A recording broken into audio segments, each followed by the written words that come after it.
So again we are back guys with a new fantastic video. Let's start. तो यहाँ पे कुछ keywords हैं, ऐसे यूज करते हैं पहले। तो hunter gatherer site habitation palaeolithic mesolithic microlithic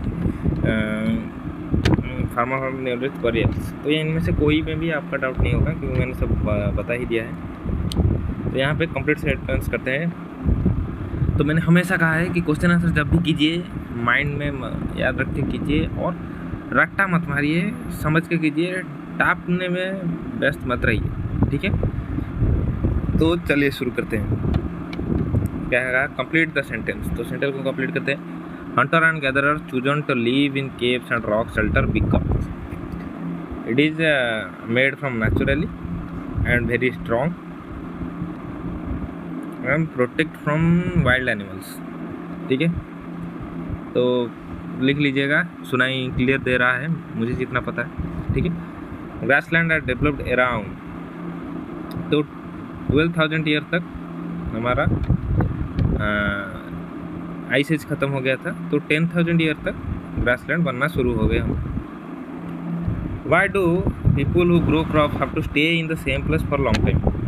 तो ये अगर जो पीपल क्रॉप ग्रो करते हैं तो उन्हें एक जगह पे लंबे समय तक क्यों रहना पड़ता है।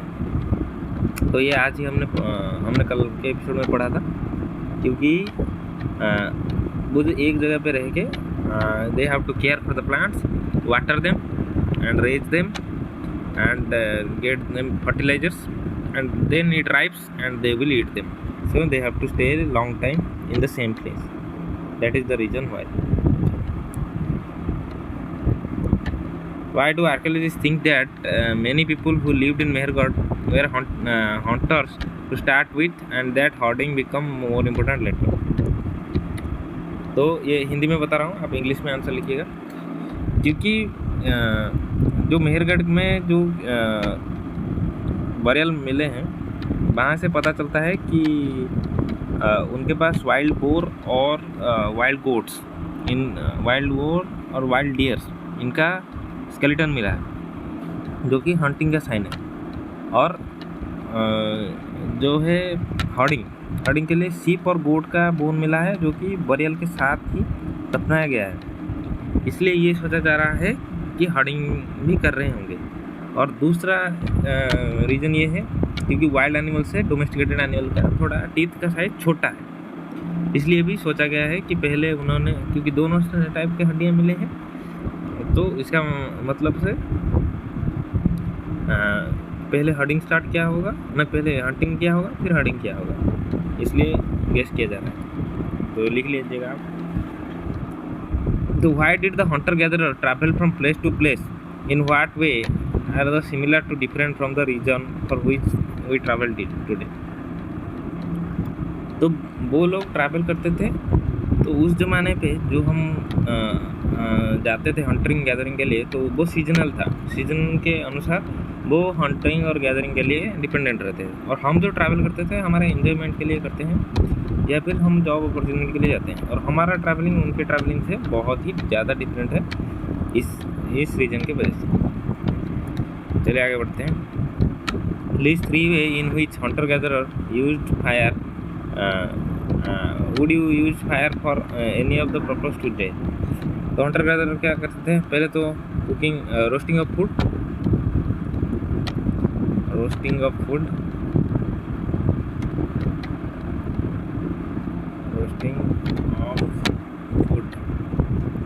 फूड रोस्ट करते थे, और scares the wild animals and keeping them warm.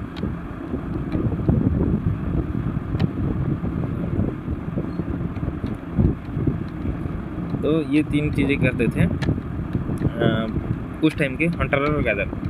तो आज का पर्पस क्या है फायर का, तो हम इलेक्ट्रिसिटी प्रोड्यूस करते हैं फायर से, fire for enjoyment, fire work, और भी बहुत सारे रीज़न है। आप भी सोचिए कुछ, मैंने तो 2 सोचा, आप भी सोचिए। List 3 way in which the lives of farmer and hunter would have different from the hunter and gatherers। तो ऐसे 3 तरीके बताइए जिनसे हंटर और गैदरर का लाइफ फार्मर्स से अलग होता होगा। तो पहली तो हंटर और गैदरर हंटर और गैदरर एक प्लेस से अनदर प्लेस घूमते रहते थे साल भर। बट जो फार्मर और हर्डरर है उन्हें एक ही प्लेस में स्टेशनरी रुकना पड़ता था। एंड हंटर और गैदरर का खुद का कोई घर नहीं होता था, वो नेचुरल केप पे डिपेंडेंट रहते थे। और फार्मर हर्डरर खुद का पीट या फिर हॉट बना के रहते थे, जो कि एक और सिग्निफिकेंट चीज़ होती थी। एंड तीसरा रीज़न है कि हंटर और गैदरर एनिमल्स को मतलब जंगल में अवेलेबल चीज़ों को ही यूज करते थे। बट फार्मर और हर्डरर वो खुद ग्रो करके यूज करते थे। ठीक है, चलिए। List the cereal that you eat. Do you grow the cereal you eat? If yes, draw a chart to show the stages of growing them. If not, draw a chart to show how this cereal reach you from the farmer. तो ये एक activity है, आप कर सकते हैं। तो हम कुछ सेरेला का लिस्ट बनाते हैं। मान लीजिए कॉर्न बनाए, फिर राइस, फिर व्हीट। तो आपको ड्रॉ चार्ट करना है कि किस टाइप से वो आया है आपके पास। तो आप हो सके तो गांव के एरिया में है तो गांव के फार्मर से पूछ सकते हैं, या फिर खुद अगर गांव बेस्ड है तो खुद ही फार्म किए होगे तो पता ही होगा आपको। तो देख लेना। There are some important dates. The mesolithic period, so middle stone age, so 12,000 year ago to 10,000 year ago. And domestication भी तब बिगिन हुआ था, तो ग्रासलैंड भी तब भी बना था, तो 12,000 year ago. And beginning of settlement at Mehrgarh, तो 8,000 ईयर अगो।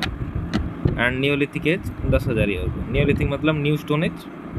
और मेहरगढ़ होची एक विलेज जो कि फर्स्ट विलेज था, one of the first village जिसमें बहुत सारे डेवलप्ड लोग थे। तो इसी के साथ चैप्टर 2 भी ख़त्म होता है, उसका क्वेश्चन आंसर के साथ।